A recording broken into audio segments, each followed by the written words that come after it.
Pour revenir plus en détail sur le discours royal prononcé aujourd'hui par Sa Majesté le roi Mohammed VI, nous avons le plaisir d'être en direct depuis Rabat avec Zakaria Boudahab, professeur en relations internationales. Bonsoir. Bonsoir madame. Alors le Maroc a repris l'initiative sur le dossier du Sahara en imposant une nouvelle dynamique de changement sur le plan international. Alors dans le discours royal, le souverain l'a bien expliqué, le Maroc a rompu avec l'approche réactive pour une logique d'initiative de fermeté et de proactivité. Quelle explication pourrait-on donner à cette approche ?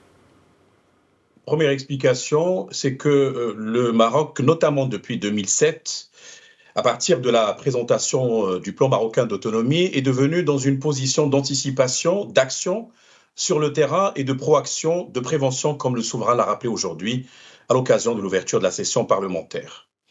Deuxièmement, nous avons vu aussi une évolution qualitative du monde opératoire de la diplomatie marocaine, qui est devenue une diplomatie totale, j'allais dire, puisqu'elle inclut dans ses compartiments, dans ses éléments, énormément d'actions interdépendantes, la diplomatie spirituelle, la diplomatie économique, la diplomatie commerciale, la diplomatie culturelle, militaire, humanitaire, etc., avec des résultats tangibles sur le terrain. Le troisième élément, il me semble, il est important, c'est qu'à partir du retour du Maroc à l'Union africaine, nous avons remarqué une évolution accélérée par rapport d'abord à une recentralité ou un recentrage du Maroc au sein du continent et en même temps avec aussi des gains sur le terrain, ce qui fait que cela conjugué à d'autres actions au niveau international, bien entendu, qui ne se contentent pas seulement au niveau africain, même les Caraïbes, on peut parler de l'Amérique latine, on peut parler de l'Asie, etc. La diplomatie marocaine désormais, dirigée conçue, conceptualisée, mais également suivie par le souverain marocain, est devenue une diplomatie de résultats, de terrain, avec des actions qui augmentent le coefficient géoéconomique, géopolitique, géostratégique du Maroc. Et donc, si aujourd'hui il y a tellement de reconnaissance et d'appui au plan marocain d'autonomie, cela n'est pas venu de rien. Donc, ça a été rappelé par le souverain aujourd'hui. Alors, Sa Majesté le roi Mohammed VI a évoqué dans son discours que le Sahara marocain est au cœur des initiatives continentales stratégiques lancées par Sa Majesté, à savoir le gazoduc Maroc-Nigéria, le processus des États atlantiques africains ou encore l'initiative royale pour favoriser l'accès des pays du Sahel à l'océan Atlantique. Alors, l'érosion de l'entité séparatiste, qu'en pensez-vous ?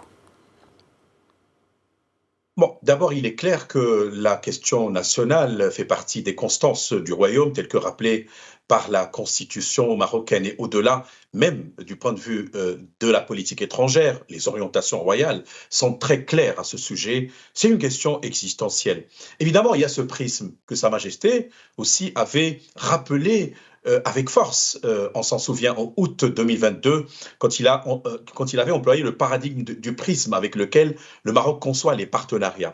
Et en troisième lieu, il est clair que quand on parle de la question du Sahara, et là je reprends ce que le souverain avait rappelé lors du discours de la Marche verte de novembre 2023, que le Maroc va au-delà, cette fois-ci, du territoire national par rapport à des politiques publiques qui sont conçues. Et désormais, le cadre territorial d'action de ces politiques n'est plus cantonné au niveau national, mais au-delà, sur le plan régional. Et là, je pourrais donc reprendre ce que vous avez dit et que le souverain, bien entendu, on a été l'initiateur. L'initiative atlantique qui comprend 2 volets, l'optimisation de la façade 23 pays du Maroc jusqu'en Afrique du Sud, désenclavement des États du Sahel, ainsi que le gazoduc, ainsi que d'autres actions, les 3A, adaptation de l'agriculture africaine, et toujours en toile de fond, la question marocaine, elle est là, la question nationale, elle est là. Par conséquent, son déblocage va déverrouiller un certain nombre de blocages qui vont permettre d'aller vers des vitesses accélérées, dans le cadre, encore une fois, d'un paradigme de l'intégration sud-sud, de la coopération en termes de co-développement, co-appropriation, ce qui fait que ce que vous avez dit, maintenant, le champ d'action du Maroc déborde le cadre national, il est régional, il est continental, intercontinental, dans les cas des trilogies, par exemple Japon, Maroc, l'Afrique de façon générale, ainsi que dans d'autres forats au niveau mondial, comme l'ONU, comme d'autres initiatives, la coalition mondiale contre Daesh, l'Alliance des civilisations, etc. Alors pour nous pencher à présent sur l'érosion de l'entité séparatiste qui se poursuit sur la scène internationale, à savoir que 164 sur les 193 États membres de l'ONU ne reconnaissent pas cette entité, soit 85% de la communauté internationale. Sa Majesté, le roi Mohammed appelait à la mobilisation et à la vigilance pour défendre et convaincre les pays hésitants. Évidemment, il ne faut pas baisser la garde, comme on dit. Et il faudra redoubler de vigilance. Le souverain marocain le rappelle constamment parce qu'il faut boucher les trous, si vous voulez, parce qu'à un moment donné, quand il n'y a pas une vigilance en termes d'anticipation, parfois les adversaires, sinon les ennemis de l'intégrité territoriale, profitent d'un certain nombre de brèches et d'interstices dans des pays qui malheureusement parfois sont un peu non pas bornés, mais bernés, excusez-moi de l'expression, un peu déjoués ou enjoués, pardon, par rapport à des revendications qui ne sont pas du tout légitimes. Aujourd'hui, il ne s'agit que partie remise, une injustice qui est en train d'être corrigée depuis même l'origine du traitement du dossier au sein de l'ONU et à partir de la première résolution qui a été rendue dans ce sens-là en 1965.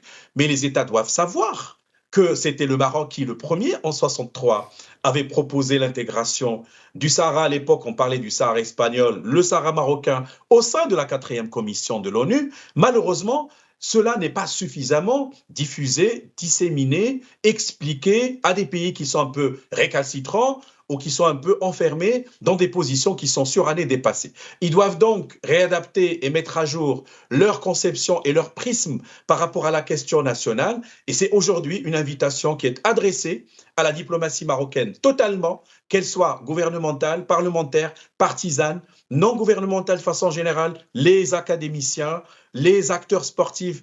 Tout le monde est interpellé parce qu'il s'agit aujourd'hui, pratiquement, à mon avis, de mettre la dernière brique sur un édifice qui s'est construit tout le long de ces décennies. À présent, Sa Majesté, le roi Mohammed VI, a également exprimé ses plus vifs remerciements et sa profonde gratitude à la France et à Emmanuel Macron pour ce soutien franc à la marocanité du Sahara. Et toujours selon le discours, la France est un grand pays, membre permanent du Conseil de sécurité de l'ONU et est reconnu comme un acteur influent sur la scène internationale. Mais quel rôle va réellement jouer la France désormais ? Premièrement, au sein même de l'Union européenne, parce que quand même, le discours de Sa Majesté intervient, on l'a compris, dans une conjoncture relativement qui est impactée par cette décision erronée de la Cour de justice de l'Union européenne du 4 octobre dernier.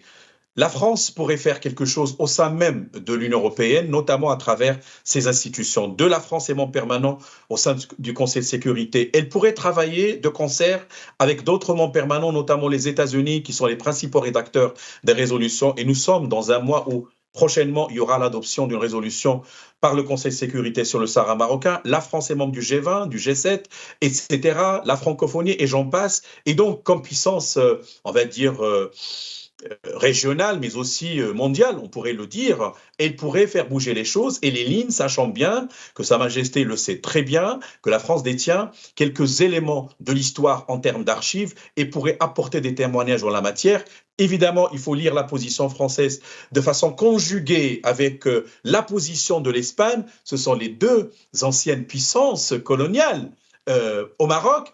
Par conséquent, le déblocage pourrait, en grande partie aujourd'hui, juste pour achever les reconnaissances qui ont été enclenchées et obtenues ces dernières années, pour au final clore à jamais ce dossier et passer à autre chose. Moi, je crois qu'il s'agit d'un message clair adressé par Sa Majesté aussi à d'autres États. Et là, on pourrait parler des États nordiques, par exemple. Récemment, on a vu la Finlande, le Danemark, etc. porter des positions positives. On pourrait voir que cela entraînerait un effet domino et dans son sillage d'autres États de cet acabit. Mais encore une fois, cela dépend de l'action en termes d'anticipation de la diplomatie marocaine, notamment parlementaire et partisane, mais tout en mettant l'accent, le souverain l'a rappelé, sur les compétences nationales avérées et autres. Je pourrais même parler des Marocains résidant à l'étranger qui pourraient apporter une contribution très positive par rapport à l'invitation royale. Alors justement, j'allais en venir à la dynamique internationale de soutien à l'autonomie et à la souveraineté du Maroc qui concerne d'autres pays importants comme les États-Unis, l'Espagne ou la Russie ou encore des pays scandinaves comme vous venez de le mentionner, comme la Finlande qui a aussi exprimé son soutien à l'initiative marocaine d'autonomie. Comment expliquer cette dynamique internationale qui concerne tous les continents et toutes les régions du monde ? Alors, vous me permettez, je vais citer un verset que Sa Majesté a cité, Qul jaa al-haqq wa zahaqa al-batil. Ça veut dire quoi? Ça veut dire d'abord, tiens à la justesse de la cause marocaine. Deux, cette conviction profonde, très sincère. Trois, mais aussi au statut du Maroc en tant qu'allié crédible et sûr dans des régions qui sont troubles et finalement qui passent par des transitions multiples extrêmement complexes. Et donc, c'est le statut et le coefficient du Maroc qui le rend aujourd'hui on va dire, réceptif, mais également l'auteur de telles actions, de telles reconnaissances, parce qu'au final, nous sommes en train de dépoussiérer un dossier, malheureusement, qui a été mal compris par les autres. Et cela est la résultante, encore une fois, de l'ouverture de la diplomatie marocaine, mais également l'insistance et la fermeté de Sa Majesté et les forces vives de la nation. Les États-Unis, l'Espagne, l'Allemagne, la Belgique, Néderlande, la Serbie, Croatie. On pourrait aussi citer évidemment les pays nordiques, j'en ai cité quelques-uns, mais évidemment il faut dire que la Norvège aussi, l'Islande, qui ne font pas partie de l'Union européenne, sont invités aujourd'hui à emprunter la voie frayée, que ce soit par la Finlande, que ce soit par le Danemark, la Suède aussi, qui est membre de l'Union européenne. Et vous savez, on se retrouve avec la Norvège, peu de gens le savent peut-être, et l'Islande, plus le Liechtenstein et la Suisse, dans le cadre de l'Association européenne de libre-échange. On pourrait utiliser ce canal à travers la diplomatie économique pour, on va dire, pousser ces pays à changer de topo, de logiciel, parce que malheureusement, ils ont été infiltrés par la propagande séparatiste. Et je voudrais aussi signaler qu'il y a 1 an et demi à peu près, le Conseil nordique, qui est un conseil sur la coopération parlementaire au niveau des pays du Nord, avait déboulonné ou avait plutôt débouté le Polisario qui cherchait à les infiltrer. Voilà parfois la diplomatie, notamment parlementaire, qui pourrait jouer le rôle d'anticipation et déjouer les manœuvres des ennemis de l'intégrité territoriale.